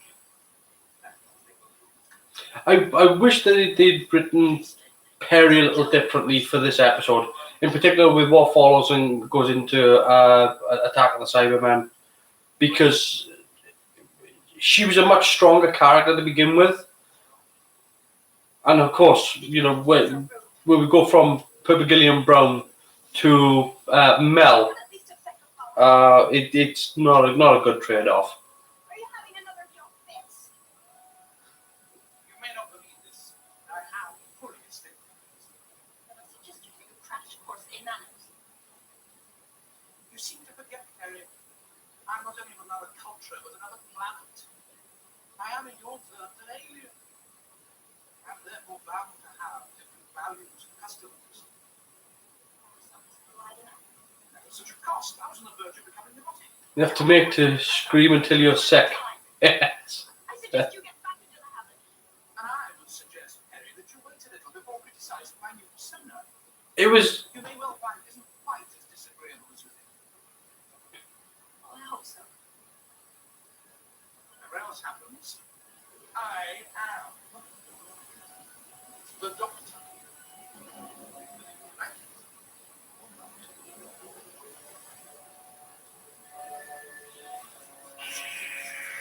And that's the Colin Baker done. Yeah, so with Colin Baker's run, what I find with Colin Baker is that if you didn't know him from either previous Doctor Who or from Brothers or from other shows like that, I think it's easier. I think it's probably easier for like new Who fans and for American audiences to accept Colin Baker now than how they started him with in the 80s, because they're not aware of his previous acting jobs. But I mean, most people would know him as Commander Maxwell from the Fifth Doctor, which is obviously, that's how I would bring Colin Baker into the New Who anyway. I would just have Maxwell just show up, and he hasn't regenerated yet. I probably won't be around for next week, mate. Shame, because I'm enjoying these. That's okay. That's fine. Next week will be Time and the Rani. That's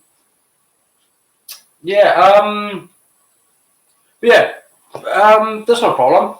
But yeah, like what Colin Baker does with the character and how he takes the character, particularly in his last season, it is very much how they attack New Who.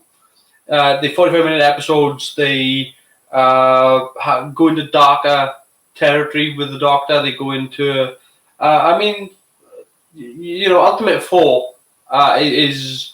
I know that people got problems with the episode Ultimate 4, but and it shows the strength of the Doctor, and it's a very good episode for showing the strength of the Doctor, and it's a very good episode for showing not necessarily his intelligence, but his restraint, and it comes from Colin Baker's performance, the fact that he delivers the character, he delivers all the lines, and he's got this witty, sharp repertoire that he's slapping people down, and he's being insulting and offensive and all this stuff that you would expect from his Doctor.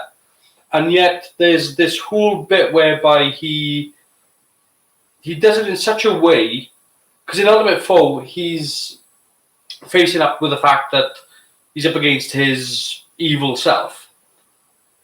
And it shows that how powerful the Doctor can be if the Doctor just went, I'm done, and I'm just going to do whatever the hell I like. And it's one of those moments whereby, if you remember from like Waters of Mars, where the Doctor has that hissy fit where he throws throws his toys at the pram and says, I'm going to be, I am the Lord of Time, and the laws of time will obey me. And it's that moment in Ultimate 4 when you realise just how powerful the Doctor could be if he unleashed all his power. And there's that moment whereby Colin does this sort of time reverse thing. He sinks into the sand, and then he comes back out again. And he's like, no, this place isn't real, and my mind is powerful enough to control this place. And those sorts of moments, they few and far between in Doctor Who, and I think that's why people automatically assume that the Doctor is just a normal alien, and he is not a normal alien. Like, I mean, just a rundown of some of the Doctor's powers. He can hold his breath for over 20 minutes. He, in particular, can use telepathy. He can use hypnosis. He can use temporal synchronicity, meaning that he can slow time if he chose to. Slow time around him as well. He's super intelligent. There's so many things. Not just the fact that he can regenerate. There's a lot more to the Doctor than just being able to change his face. Like in Ultimate 4, he actually shows there's a great scene between the Valiard and the Master, and the Master pulls out his gun and shoots at the Valiard. And when he does that, the Valiard just puts his hand up, and he doesn't even catch it. He just puts his hand up and then reverses it back to the Master. And it's like, holy shit! Like, how powerful is this thing when shooting it doesn't matter? I mean, you can, you obviously can kill a Time Lord. You can shoot the Time Lord. It's possible. We've seen it from when a Dalek have shot, David Tennant's Doctor. It's one of those, but the Doctor doesn't choose. The Doctor isn't using restraint because that's how he should. It's a choice. It goes back to the whole thing of as to who the Doctor is, and who the Doctor is before he was the Doctor, and what was the Doctor something else. And the best theory out there is that the Doctor is a reincarnation of a Time Lord God. That's the best one. That there was this Time Lord. I'm trying to think what the name of the character was, but it is mentioned in Time Lord lore, and it's just like this: the Doctor must be this person reincarnated because the Doctor has so much ability and is more powerful than most Time Lords, and that's really the key, is the fact that there are Time Lords out there that can do a lot, but they normally focus on one particular thing, like the Master. The Master's thing is hypnosis. Barossa was telepathy. There's mind control. There's all these different sorts of. The reason why the Doctor is so different is because the Doctor can do it all. He is like the Lord Master, Lord Vader, Jedi, big badass.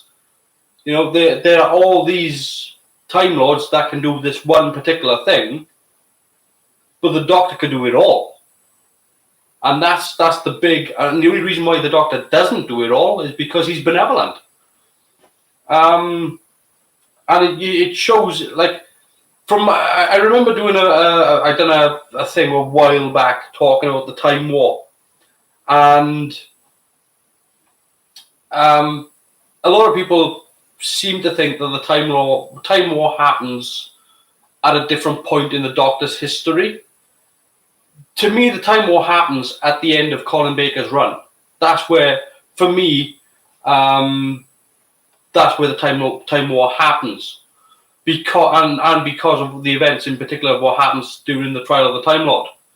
And it makes total sense to me that that's what would be the litmus paper that sets off the Time War, is the fact that the Time Lords are so up their own arse that they allow the Valiard to exist. The existence of the Valiard would be enough to outrage the Daleks to the point whereby it's like you can't go around telling people about the laws of time and then pull this shit. And the reason why I think that's where the Time War begins is because during Sylvester McCoy's run, he's dealing with a lot of weapons from the Omega arsenal. In particular, the Hand of Omega, the Nemesis. He's actually the person that helped devise the Nemesis, and so he's actually gathering these weapons. And why would the Doctor be gathering and hiding weapons, from the Omega arsenal?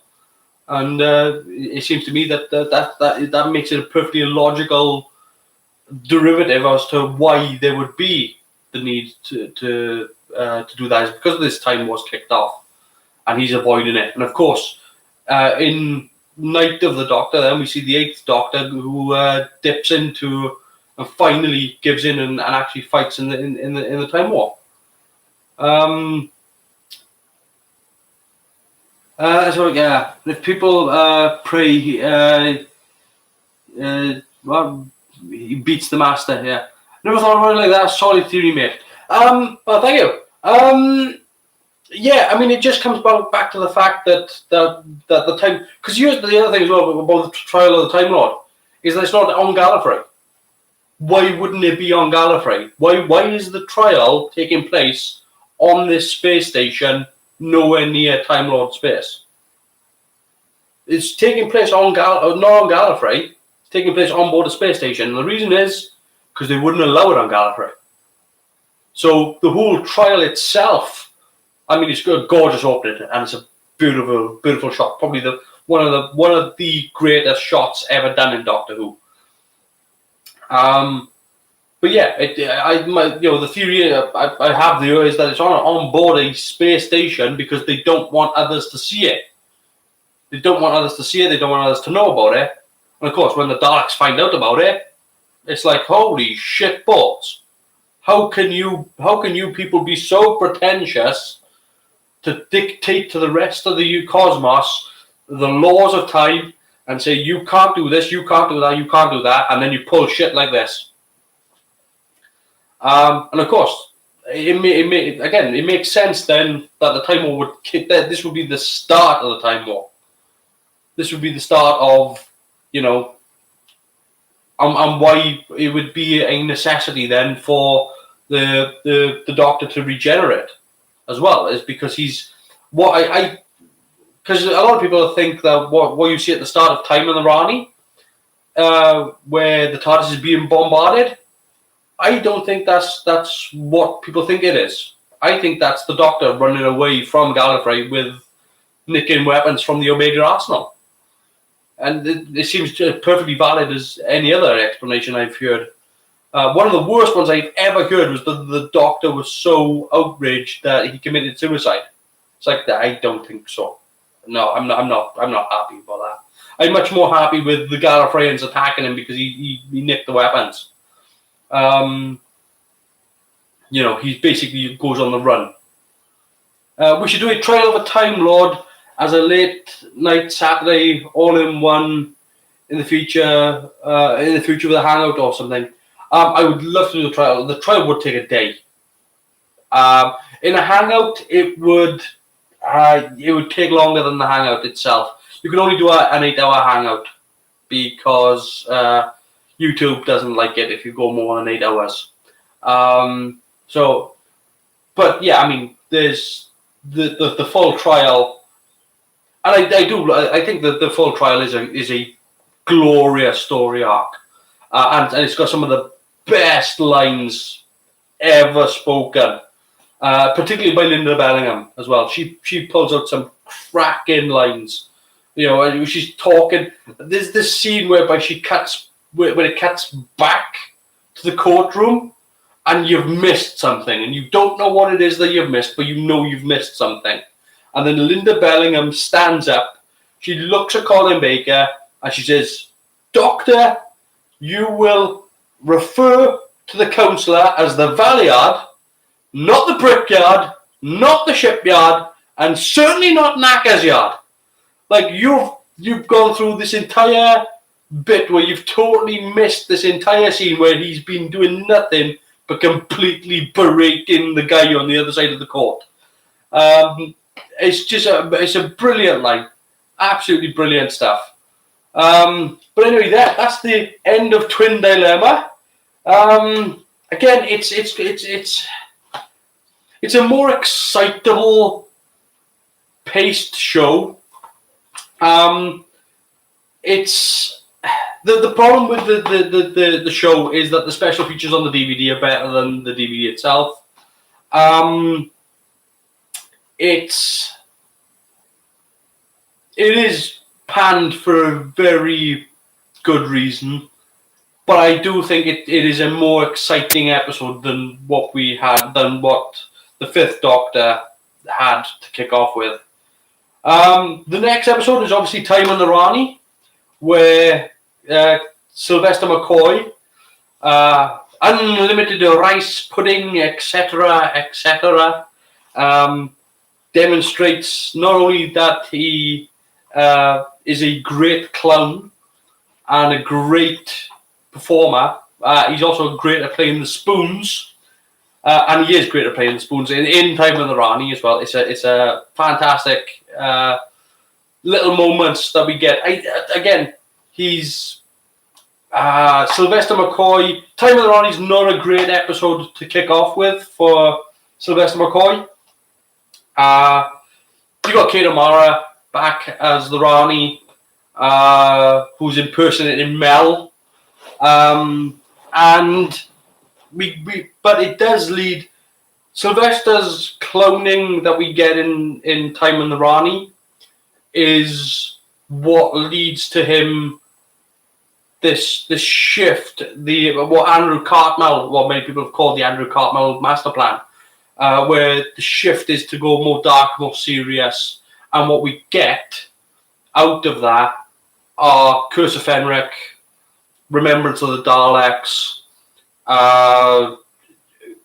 Ghostlight.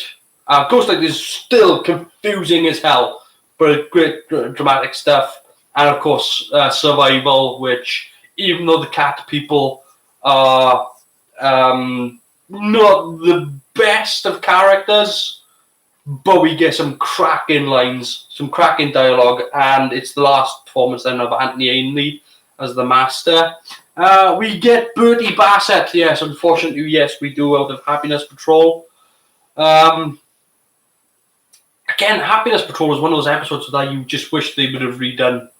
Just to have just tweaks. That's always been the problem with Classic Who, is that even the worst of episodes, like we just watched Twin Dilemma, tweaks, little things here or there could have made massive changes to how the show turned out. But anyway, 8 p.m. next Sunday. If you can be here, be here. If you can't, well, don't worry about it. There's still plenty to.